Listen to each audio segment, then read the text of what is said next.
Mfanyakazi wa matengenezo gerezani katika jiji la New Orleans, Marekani, amekamatwa kwa tuhuma za kuwasaidia wafungwa 10 kutoroka kutoka katika kituo cha kurekebisha tabia wiki iliyopita. Tukio ambalo wachunguzi wanaamini lisingewezekana bila usaidizi wa mtu wa ndani, kwa mujibu wa gazeti la New York Times.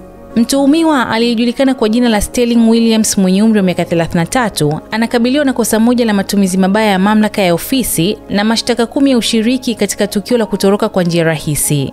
Mamlaka zilisema Williams alizima kwa makusudi mfumo wa maji katika sehemu moja ya gereza, jambo lililowapa nafasi wafungwa kung'oa sinki la chuma na choo kutoka kwenye ukuta wa seli.